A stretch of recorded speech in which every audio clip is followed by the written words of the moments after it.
કાપોદ્રા પોલીસની ટીમે વધુ એક નકલી તબીબને ઝડપી પાડી આગળની કાર્યવાહી હાથ ધરી છે।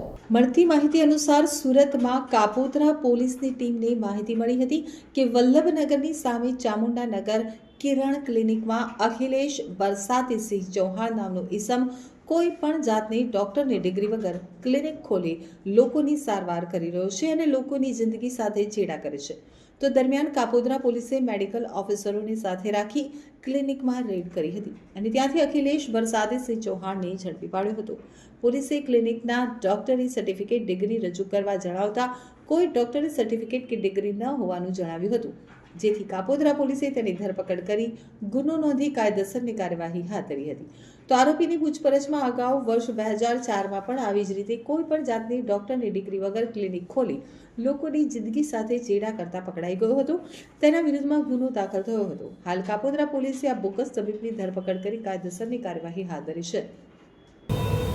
સુરત શહેરમાં લોકોના સ્વાસ્થ્ય સાથે ચેડા કરી અને સરકારશ્રીના નિયમોનુસારની કોઈ ડિગ્રી ધરાવતા ના હોય તેવા ઝોલાછાપ ડૉક્ટરો લોકોના સ્વાસ્થ્ય સાથે ચેડા કરતા હોય તેઓના વિરુદ્ધ અસરકારક કાર્યવાહી કરવાના હેતુસર પોલીસ કમિશનર શ્રી અનુપમસિંહ ગેહલોત સાહેબ નાઓએ જે સૂચના આપેલ હોય તે સૂચના આધારે કાપોદ્રા પોલીસના પોલીસ ઇન્સ્પેક્ટર શ્રી એમ બી અવસુરા તથા સર્વેલન્સ સ્ટાફના પીએસઆઈ શ્રી પંડ્યા સાહેબ નાઓ તેઓની ટીમ સાથે પેટ્રોલિંગમાં હતા અને તેઓને એક હકીકત એવી મળેલ કે કાપોદ્રા પોસ્ટે વિસ્તારના ચામુંડાનગર પાસે આવેલ કિરણ ક્લિનિકમાં એક વ્યક્તિ આ રીતના કોઈપણ ડિગ્રી વગર પોતાનું દવાખાનું ચલાવે છે અને લોકોના સ્વાસ્થ્ય સાથે ચેડા કરી રહેલ છે।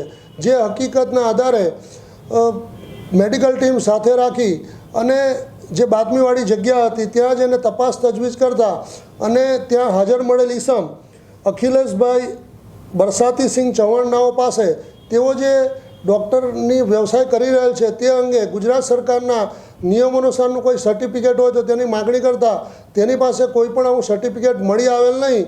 જે અનુસંધાને કાપોદ્રા પોલીસ સ્ટેશનમાં ગુજરાત મેડિકલ પ્રેક્ટિશનર એક્ટ કલમ 30 મુજબ તથા બીએનએસની કલમ હેઠળ ગુનો રજીસ્ટર કરવામાં આવેલ છે અને હાલ આ ગુનાની તપાસ પીએસઆઈ શ્રી પંડ્યા સાહેબ કાપોદ્રા પોલીસ સ્ટેશનનાઓ કરી રહેલ છે।